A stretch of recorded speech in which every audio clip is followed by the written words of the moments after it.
Chers frères et sœurs dans le Christ, chers amis, nous le savons, notre monde est très bruyant. Il règne dans ce monde un vacarme infernal. Mais dans ce monde très bruyant, l'appel de Dieu continue à résonner dans notre âme. Il continue de résonner dans notre âme pour l'ouvrir à la joie complète et au bonheur infini. Il y a comme un itinéraire de discernement à entreprendre,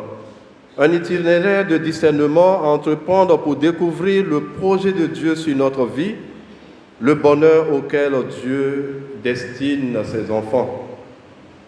Et même quand notre ce parcours de discernement, est marqué par la précarité et par la chute, Dieu, riche en miséricorde, ne cesse de tendre sa main pour nous relever de tout ce qui ne peut qu'inquiéter ou rendre la vie invivable.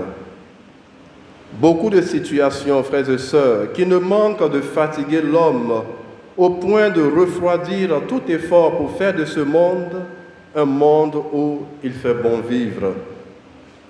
Travailler à faire de ce monde un monde où il fait bon vivre peut être considéré comme la tâche assignée à tout homme, autant dire la vocation de tout homme, surtout de tous les chrétiens.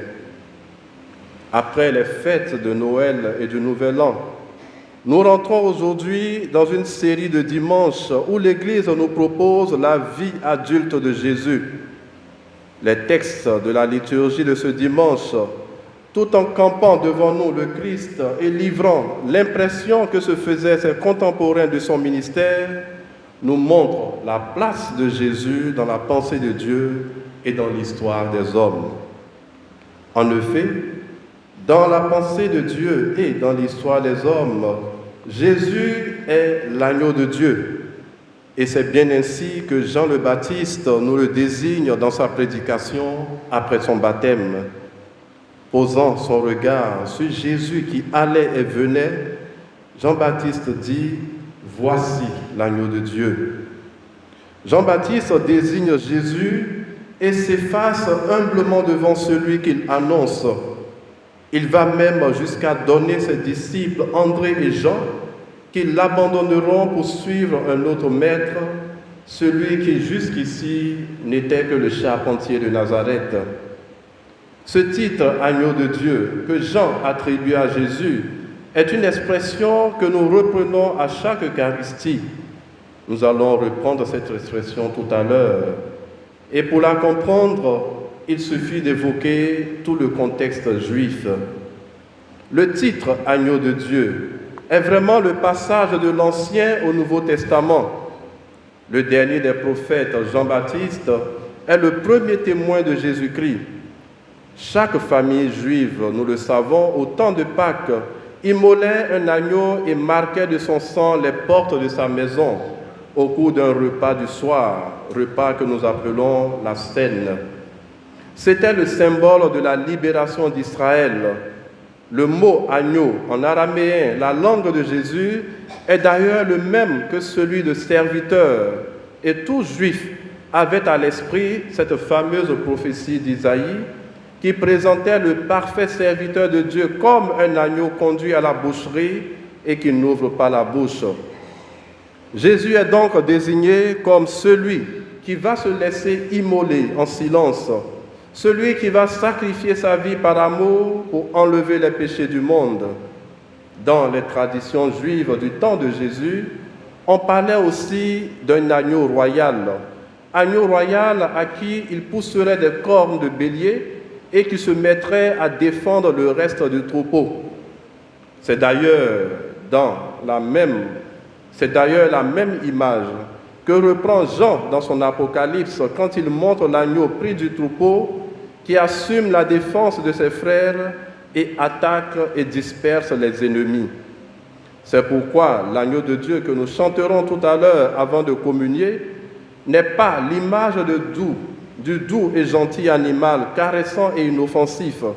C'est plutôt l'image du combattant victorieux. combattant victorieux, mais couvert du sang qu'il a versé pour nous sauver du malheur. Frères et sœurs dans le Christ, dans la pensée de Dieu et dans l'histoire des hommes, Jésus est plus qu'un prophète, il est la parole même de Dieu, parole consacrée par l'Esprit. Et c'est justement ce dépassement mieux, cette réalité trinitaire qui fonde son autorité et le jette sur les routes de la Palestine à la rencontre des hommes. Le rôle du prophète, faut-il le rappeler, c'est d'être parmi les hommes, d'être parmi ses frères ou ses sœurs, le porte-parole de Dieu. Je mettrai mes paroles dans sa bouche et l'interprète qualifié de son projet sur eux. Il leur dira tout ce que je lui prescrirai. Moïse et les prophètes qui lui ont succédé n'ont fait qu'ébaucher ce rôle prophétique que Jésus-Christ seul accomplira parfaitement, de sorte qu'on était frappé de son enseignement, nous dit saint Marc dans son évangile, car il enseignait en homme qui a autorité et non pas comme les scribes. Pour Jésus, en effet, c'est l'enseignement, la parole qui est première. On est frappé par sa parole.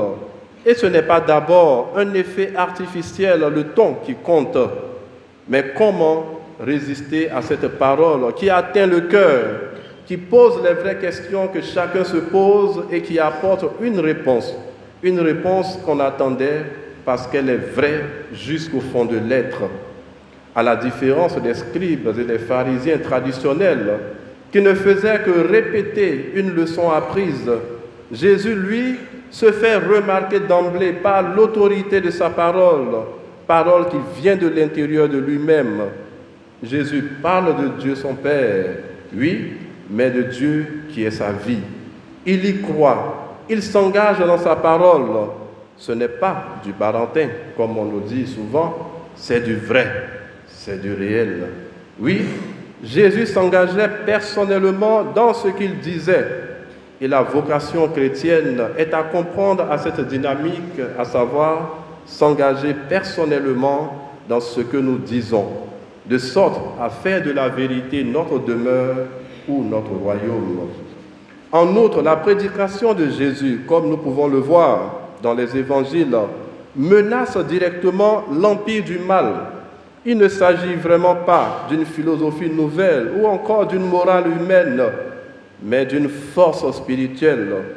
Force spirituelle qui va disputer au diable et ses métamorphoses la possession du monde. Jésus ne cherche pas seulement à nous convaincre de le suivre, non. Il veut aussi nous persuader que nous sommes menacés et que lui peut nous sauver. Il nous montre par sa vie même à quelle force il s'affronte. Ce ne sont pas des forces psychologiques ou magiques que des hommes habiles manieraient pour impressionner des esprits faibles, mais il s'agit de forces réelles, forces qui enveniment le cœur de l'homme, le rendent cruel comme un loup, lui arrachant toute pitié pour le pauvre ou le malheureux, le plus petit ou le plus fragile. Forces qui lui font mal à cet homme et qui lui font faire les pires horreurs, les pires cauchemars, parce que continuellement sacrifié sur l'autel d'ambitions politiques ou religieuses démesurées. Au jeune Samuel, dans la première lecture, le prophète Élie apprend la valeur de l'écoute. « Retourne te coucher, dit-il à Samuel, et si l'on t'appelle, tu diras, « Parle, Seigneur, ton serviteur écoute. » Il s'agit ici de Dieu qui parle et à qui Jésus nous a appris à parler à notre tour. Le récit de la vocation du jeune Samuel nous montre que c'est Dieu qui a l'initiative de l'appel de toute vraie vocation. Investi de la mission pour laquelle Dieu l'appelle, Samuel aura compris que c'est en étant à l'écoute de Dieu qu'il saura accomplir cette mission. Prêcher, c'est avant tout être à l'écoute de la parole de Dieu.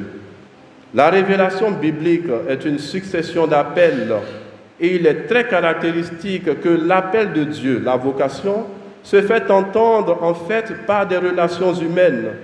En clair, pour entendre l'appel de Dieu, il faut aussi être attentif aux appels des hommes. C'est Jean-Baptiste qui a d'abord appelé André et Jean. Ce sont André et Jean qui appellent Simon, et ce sera Philippe qui invitera Nathanaël dans la suite du récit. L'évangile de ce jour, frères et sœurs, ne nous intéresse pas seulement pour savoir comment les choses se sont passées. Il nous enseigne aussi et surtout comment les choses vont continuer à se passer, à savoir que Jésus va continuer à appeler ses fidèles l'un après l'autre et à les inviter à se mettre à sa suite. Au jour de notre baptême, nous avons reçu une vocation qui nous montre la mission que Dieu nous confie et qu'il nous laisse la liberté d'accepter. Ainsi se constitue l'Église, ainsi se constitue notre Église, corps mystique de Christ selon l'enseignement de Saint Paul, et qui n'est pas d'abord une institution dans laquelle on entre, mais qui est la communion de tous ceux qui ont répondu à l'appel du Christ à œuvrer pour un monde juste et plus fraternel. C'est un corps vivant, en ceci qu'il est fait de personnes qui ont toutes répondu à l'appel et qui à leur tour lancent un nouvel appel. Car Dieu est patient, il veut que personne ne périsse, mais que chacun à son heure entende son nom appelé.